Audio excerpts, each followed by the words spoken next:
You wake up. Your eyes are open. Your mind is fully awake. You can hear the wind outside, the small sounds of the house, your own heartbeat too loud. But something is wrong. You cannot move. Not your hand, not your neck, not even your mouth to cry out. And you feel, you know, that there is something in the room with you. Not something you imagine. Something you feel the weight of. A pressure on your chest, like a person kneeling on it. And when your eyes drift toward the corner of the room, there is a shape. It has been there the whole time. This has happened, in exactly this order, to human beings on every continent, for at least 4,000 years. In Anatolia, they have a name for it. They call it the Karabasan.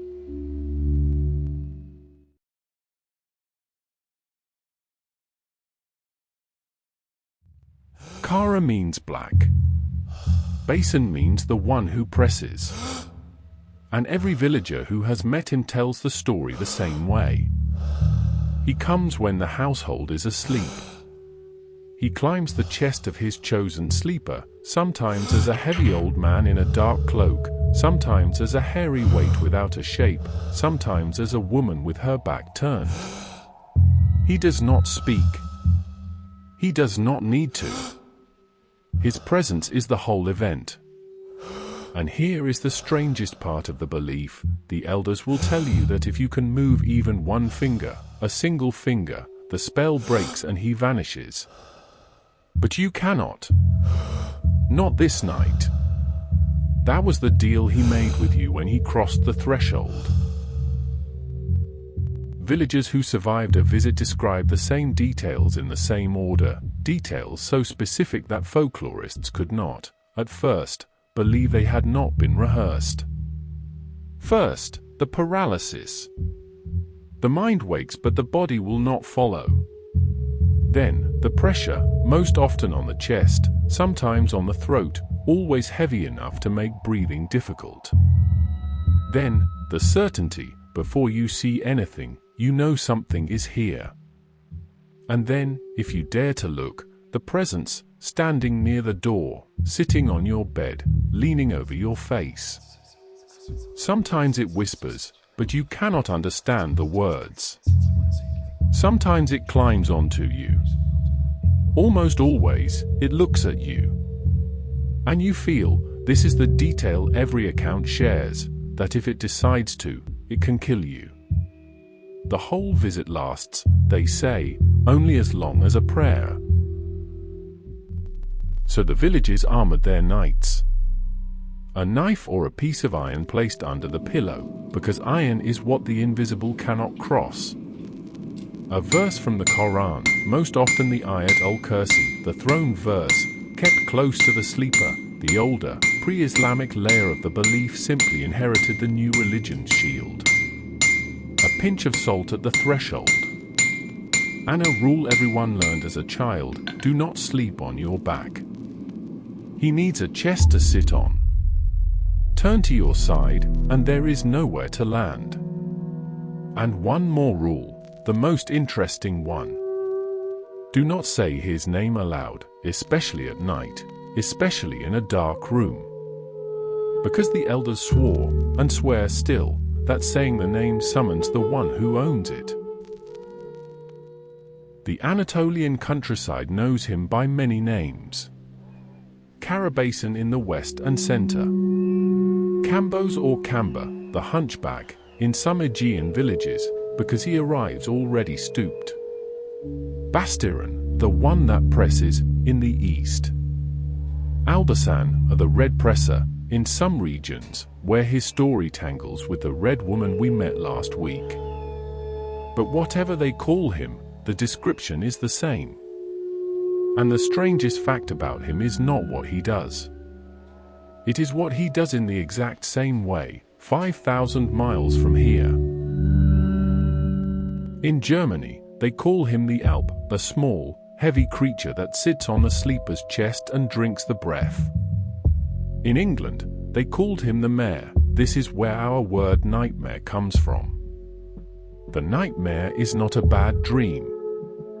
She is the creature who visits during a bad dream. In Norway and Sweden, the mare. In old Newfoundland fishing villages, the Old Hag. In Japan, kanashibari, bound in metal. In China, gui ghost oppression. In Zanzibar, the Popabawa. Every one of these traditions describes the same experience, in the same order, with the same 3 signatures: you cannot move, something is pressing on your chest, and a figure is in the room with you. Cultures that never met invented the same demon. Which raises a question no one thought to ask for 4,000 years. Why? In 1781, a Swiss-born painter named Henry Fuseli exhibited a picture in London that scandalized the city. It showed a young woman sprawled on a bed, her body limp, her head hanging back off the mattress. On her chest, squatting, was a small, dark, ape-like demon staring straight at the viewer. And behind the bed, through the curtains, a wild horse's head with white glowing eyes. He called it the nightmare. He did not invent the image. He had heard the folklore. What he did was paint, with terrible accuracy, exactly what people in every village of Europe had been describing for centuries. And nearly 2 centuries later, sleep researchers would look at that painting and admit, he got the anatomy of the experience almost perfectly right. Here is what folklorists began noticing in the 20th century. Descriptions of the Karabasan, the Alp, the mare, the Old Hag, and the kanashibari all include the same 4 elements, and always in the same order. 1. You wake. 2. You cannot move. 3. Something is pressing on you, most often the chest. 4. A figure is present in the room, usually in a corner or at the foot of the bed.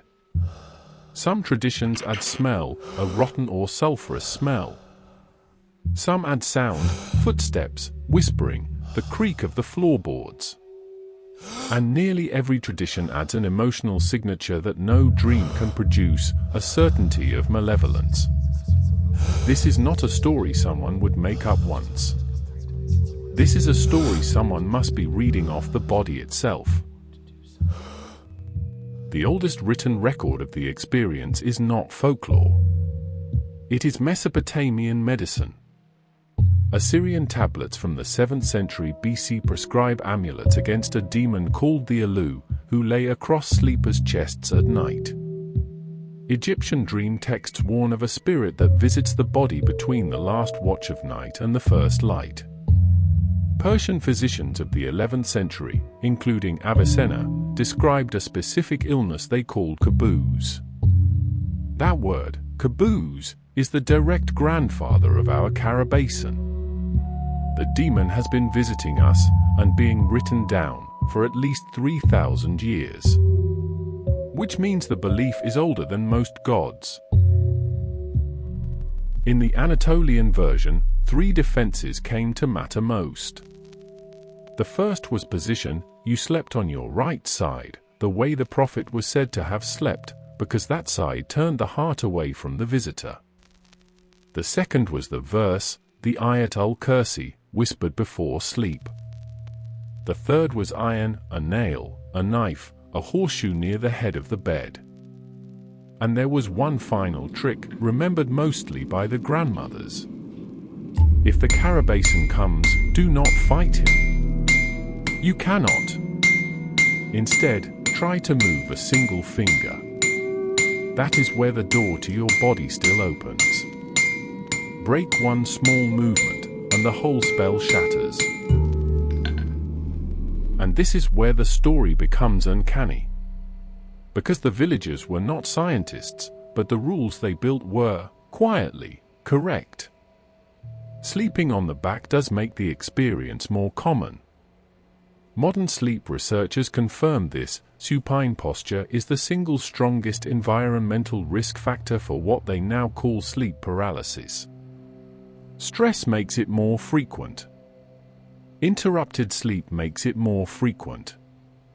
Sleep debt after long travel or heavy work, the exact conditions of village life, makes it more frequent.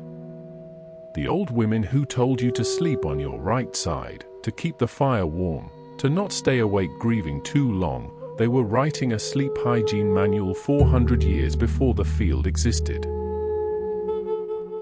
So what is he, really, this dark visitor who has been on our chest since before there was writing? For most of history, there was only one answer, a demon, some kind of spirit that lived in the border between sleep and waking. And in a way, the elders were not wrong.